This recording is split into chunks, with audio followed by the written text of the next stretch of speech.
చేశారు కదా, ఏమోనండి నేను పెట్టించుకున్నాయండి. అంటే ఇప్పుడు పోలవరం ప్రాజెక్ట్ అనేది జగన్ గారు ఎటువంటి పనులు అనేవి చేయలేదు, నేను వస్తే ఖచ్చితంగా చేస్తానని అంటున్నారు. మరి పూర్తి చేస్తారంటారా? ఏదేళ్ళో అది మనకే తెలిసిందండి, అది ఇరిగేషన్ డిపార్ట్మెంట్లో తెలిసింది అన్నారు. చేసే అవకాశం ఉందంటారా మీరు? ఒక సామాన్యుడిగా మీరు దాన్ని ఏకీభవిస్తారా? భారతదేశంలో అలాంటి ప్రాజెక్టులు చాలా జరుగుతున్నాయండి, అన్నీ అలాగే నడుస్తున్నాయి. అది క్లారిటీ ఏంటంటే అది ఆ కాంట్రాక్టర్లు వాళ్ళకి తెలుస్తుంది. ఇప్పుడు చంద్రబాబు గారు పెట్టిన అన్ని పథకాల మీద మీ అభిప్రాయం? నేను ఇంకా క్లారిటీ తీసుకోలేదండి, ఒక వారం రోజులు ఏందో చూస్తాను నేను. వాళ్ళు ఏం చెప్పారో తెలియదు కదా. ఇప్పుడు లోకేష్ గారు కూడా గంజాయిని 100 రోజుల్లో నిర్మూలిస్తాను అంటున్నారు. అది నిర్మూలించే అవకాశం ఉంటుందంటారా? నాకు తెలియదండి, అడుగుంది పథకం. అంటే ఖచ్చితంగా 100 రోజుల్లో పూర్తి చేస్తారంటారా? ఎటువంటి గంజాయి అది లేకుండా 100 రోజుల్లో పూర్తి చేయటం అంటే అది నేను నా చిన్నప్పటి నుంచి చూస్తున్నాను, అది అవన్ పని. ఇది డీలర్స్ వాళ్ళు బాగా ఉన్నారు, ఇది పెద్ద పెద్ద మాఫియా ఇది. అంటే మనీ అంటే డబ్బుల పరంగానే ఏదైనా ఇది గవర్నమెంట్కి ఒక రకంగా ఇది. మామూలుగా ఇక్కడ పాడేరు అక్కడ దాకా వెళ్తే చాలు, అక్కడ పార్వతీపురం అక్కడికి వెళ్తే జస్ట్ ఊరికి ఇక్కడ బడ్డీ గుట్లు దొరికినట్టు దొరికేస్తుంది. అంటే నేను లారీ క్లీనర్గా చేశాను, అక్కడ కాంట్రాక్టులు కూడా చేశాను, చూసి అక్కడ ఒరిస్సా గవర్నమెంట్ అది లీగల్, ఇదేమో వైజాగ్కి బార్డర్. ఆ వాతావరణానికి వాళ్ళ అంశంగా చుట్టుపక్కల చాలామంది కల్టివేషన్ చేస్తున్నారు. ఇప్పుడు జగన్ గవర్నమెంట్లో కూడా వాళ్ళంతా వెళ్ళి వేస్తే ఆఫీసర్ల మీద వాళ్ళు బంగారం తాకట్టు పెట్టి ఈ గంజాయి సాగు చేస్తున్నారని ఆ రాళ్ళు పెట్టి చాలా అప్పటికి ఒక 150-200 ఎకరాల దాకా ధ్వంసం చేశారు. ఆ తర్వాత వాళ్ళంతా ఒకటే అయిపోయి రాళ్ళు అవన్నీ వేస్తే ఎక్సైజ్ ప్రొహిబిషన్ డిపార్ట్మెంట్ వాళ్ళు వెనక్కి వెళ్ళిపోయి. అదే మీకు ఇది ఎందుకు చెప్తున్నా అంటే ఒక ఉదాహరణ, 100 రోజుల్లో నిర్మూలించడం అనేది ఇది అంటే ఇది దీంట్లో చాలా కొంతమంది వేరే వాళ్ళు ఉన్నారు, రెగ్యులర్గా చేసేవాళ్ళు చేస్తారు, ఇంకా అలవాటు వాళ్ళు లోపలికి వెళ్ళడం బయటికి రావడం, మళ్ళీ బయటకు వచ్చిన తర్వాత వాళ్ళు అదే పని చేస్తారు. మరి ఇలాంటి నిర్మూలిస్తానని ఆయన బహిరంగంగా ప్రెస్ మీట్ పెట్టి మరీ చెప్పారు. అది టాస్క్ ఫోర్స్ క్రైమ్ డిపార్ట్మెంట్ వాళ్ళతో మాట్లాడుకుంటే అది ఇదే గవర్నమెంట్ వచ్చింది అవకాశం ఉండటం లేకపోవటం కాదండి. ఇప్పుడు చికెన్ కొట్టేవాడి దగ్గరికి వెళ్తే ఆడు చికెన్ కొట్టేస్తాడు, అంతేగాని మంగళ సపోర్ట్ వెళ్తే చికెన్ కొట్టరా అంటే ఆడు కొట్టలేడు, ఆడు గడ్డం మాత్రమే గేస్తాడు. ఇప్పుడు మీరు చెప్పిన కాన్సెప్ట్లన్నీ అది ఇరిగేషన్ డిపార్ట్మెంట్కి సంబంధించిన వాళ్ళు కూర్చోబెట్టి మాట్లాడి తెలుస్తుంది. చంద్రబాబు నాయుడు ఒకటి తెలియదు, ఆయన ఇరిగేషన్ ఇంజనీర్ కాదుగా, ఒక రాజకీయ నాయకుడు అంతే, పొలిటీషియన్ అట్లా. అలాగే ఇప్పుడు మీరు చెప్పిన ఈ గంజాయి ఇవన్నీ ఉన్నాయి, అవన్నీ చంద్రబాబు నాయుడుకి ఎలా తెలుసు? ఇప్పుడు అక్కడెక్కడో జగన్ గవర్నమెంట్లో ఉన్నప్పుడు మన వారధి దగ్గర కింద ఎవరో పెళ్ళి అవుతుంటే కాబోయే అమ్మాయి తీసుకొని వెళ్ళాడు, అక్కడ ఎవరో చూసారు, అది జరిగింది.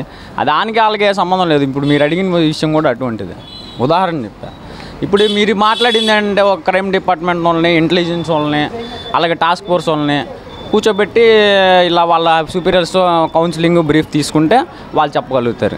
ఆ చంద్రబాబు నాయుడు కానీ నేను కానీ ఇంక వేరే ఎవరు కానీ చెప్పలేరు. అంటే ఇప్పుడు వాళ్ళని సంప్రదించకుండా ఈయన మాట అనేది ఇవ్వడం జరిగిందంటారా, లేకపోతే ఖచ్చితంగా చేస్తామని ఆయన ధైర్యంతో చెప్పారంటారా? ఎవరు? లోకేష్ గారు. అంటే చేయాలని తప్పన అందరికి ఉండేదండి, నేను చాలా చేయాలనుకున్నాను, అన్నీ చేయలేనుగా. ఇప్పుడు గెలిచిన ఆనందం లేదో చెప్తారా అని అనుకుంటాం. అది మనం 100 రోజులు అయిన తర్వాత చూసి దాన్ని బట్టి ఆ ప్రతిపక్షం వాళ్ళు అప్పుడు తగులుకుంటారు. అప్పుడు తెలిసి దాన్ని ఏం మాట్లాడవసరం. మరి కొద్ది రోజుల్లో సమావేశాలని, పార్లమెంట్ సమావేశాలన్నీ మొదలవుతున్నాయి, దానికి జగన్ గారు వెళ్ళే అవకాశం ఉందంటారా? ఏమో అది నాకెలా తెలిసి, దానికి ఏం ప్రోగ్రాంలు ఉన్నాయా? ప్రతిపక్షానికి ఉండే సీట్లు అంటే 18 సీట్లు కూడా రాకుండా తెలియదండి, చూడాలి. నాకు జనాల మనసు అంత నాకేం తెలియదు. నాడి వాడి వేడే మనం కనిపెట్టలేము.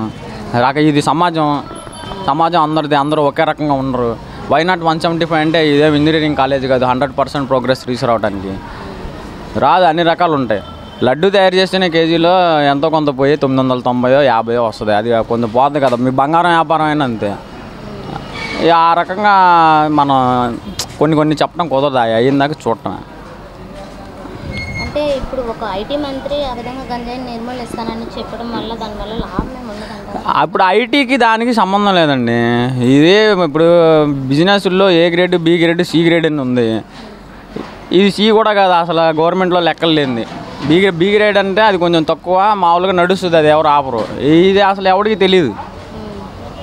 నడుస్తూ ఉండడంటే ఇప్పుడు కేలు కాలేజీల్లో వల్ల బాగా వచ్చింది. వాళ్ళు కార్లు వేసుకొని వచ్చేస్తుంటారు ఇక్కడ తాడేపల్లికి. నేను మా అమ్మగారిది గవర్నమెంట్ ఉద్యోగమే, నేను అక్కడ ఉండేవాడిని, నేను చూశాను అట్లా.